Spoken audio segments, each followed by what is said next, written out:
মাত্র 10 মিনিটে ঘরে যদি শুধুমাত্র দুধ আর চিনি থাকে তাহলেই এই ডেজার্টটি বানিয়ে নিতে পারবেন। ঠান্ডা ঠান্ডা খেতে গরমে দারুণ লাগবে। আর এটা বানানো এতটাই সহজ, একবার দেখলেই সবাই পারবেন, মুখে দেওয়ার সাথে সাথেই মিলিয়ে যাবে। তো আসুন তাহলে শুরু করি। তো এই ডেজার্টটি বানানোর জন্য প্রথমেই একটা ক্যারামেল সিরাপ তৈরি করে নেব। তার জন্য হাফ কাপ চিনি একটা কড়াইয়ের মধ্যে এইভাবে একটু ছড়িয়ে দিলাম। তো প্রথমে কিন্তু একটুও নাড়াচাড়া করিনি। চিনি যখন হালকা হালকা গলতে শুরু করেছে, তারপর যখন এইরকম একটু লালচে লালচে হয়ে গেছে, তখনই কিন্তু নেড়েচেড়ে ক্যারামেলটা বানিয়ে নিচ্ছি, অবশ্যই লো ফ্লেমে।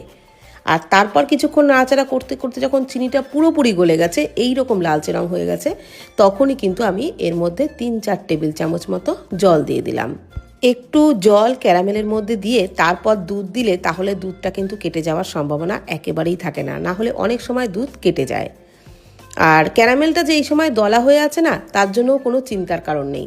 দুধটা দেবেন, তারপরে একটু নাড়াচাড়া করতে করতে দেখবেন কিছুক্ষণের মধ্যেই ক্যারামেলটা পুরোপুরি গলে যাবে, মানে দুধের সাথে ভালোভাবে মিশে যাবে। তো ক্যারামেল দুধের সাথে ভালোভাবে মিশে গেলে দিয়ে দিচ্ছি এর মধ্যে হাফ কাপ গুঁড়ো দুধ। গুঁড়ো দুধ দিলে যেমন পুডিংটার টেস্টটাও দারুণ হবে, তেমন কিন্তু তাড়াতাড়ি দুধটা ঘন হয়ে যাবে। তো গুঁড়ো দুধটাকে খুব ভালো করে মিশিয়ে দুধটাকে কিন্তু ফুটিয়ে একটু ঘন করে নেব। তবে খুব বেশিক্ষণ ধরে জাল দিয়ে ফুটিয়ে ঘন করার দরকার নেই, ওই 1.5-2 মিনিট মতন ফুটিয়ে নিলেই কিন্তু দুধটা একটু ঘন হয়ে যাবে। তো দেখুন দুধটা ভালোভাবে ফুটতে শুরু করেছে। তো এর থেকে বেশি ফুটিয়ে কিন্তু ঘন করব না। 2 মিনিট মতো দুধটাকে আমি ফুটিয়ে নিয়েছি, আর এই রকম একটু ঘন হয়ে গেছে। তো এই রকম ঘন করেই দুধটা জাল দিতে হবে, এর থেকে বেশি ঘন করার দরকার নেই। এইবার আমি এর মধ্যে একটা জিনিস মেশাবো, সেটা হলো আগার আগার পাউডার। ওই হাফ কাপ মতো জলের মধ্যে 1 টেবিল চামচ আগার আগার পাউডার মিশিয়ে নিচ্ছি। আর জলটা কিন্তু এখানে ঠান্ডা গরম কোনো জলই না, নর্মাল জলই নিয়েছি। এইবার জলটাকে, মানে ওই আগার আগার পাউডার গোলা জলটাকে দুধের মধ্যে দিয়ে ভালোভাবে মিশিয়ে দুধটাকে একটু ফুটিয়ে আরও একটু ঘন করে নেব। আর আগার আগার পাউডার যে কোনো বড় মুদির দোকানে কিন্তু আপনারা কিনতে পেয়ে যাবেন। প্যাকেটটা ঠিক এরকম দেখিয়ে দিলাম। অনেকেই প্রশ্ন করেন যে আগার আগার পাউডার কি, সেই কারণে দেখিয়ে দিলাম।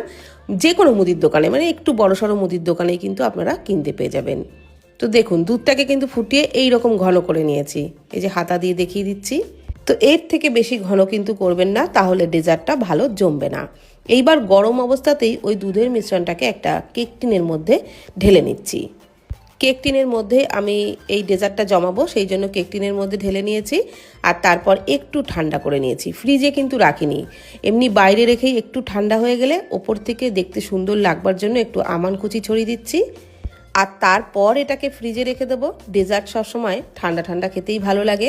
তো ঘন্টাখানিক মতো ফ্রিজে রেখে দিলেই কিন্তু ডেজার্টটা পরিবেশনের জন্য একেবারেই রেডি হয়ে যাবে। তবে আপনারা ফ্রিজে না রেখেও এমনি এই অবস্থাতেও খেতে পারেন। আমি কিন্তু ঘন্টাখানিক মতো ফ্রিজে রেখে দিয়েছিলাম, তারপর বের করে নিয়েছি।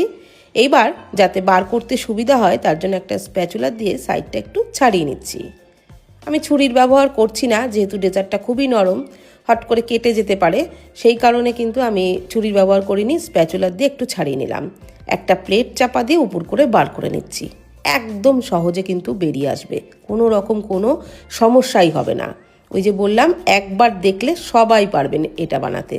আর বানানোর জন্য বেশি উপকরণেরও দরকার নেই, দুধ চিনি ঘরে থাকলেই বানাতে পারবেন। আর আগার আগার পাউডারটা অবশ্যই করে দেবেন, তাহলে কিন্তু ডেজার্টটা সুন্দর জমবে। আর কাটাটা দেখে নিশ্চয়ই বুঝতেই পারছেন যে ডেজার্টটা কতটা পারফেক্ট হয়েছে। তাহলে আর দেরি কেন, দুধ আর চিনি যদি ঘরে থাকে এই ডেজার্টটা অবশ্যই ট্রাই করে দেখুন, খেতে দারুণ লাগবে। আর ভিডিওটি ভালো লাগলে প্লিজ কমেন্ট করবেন। ধন্যবাদ।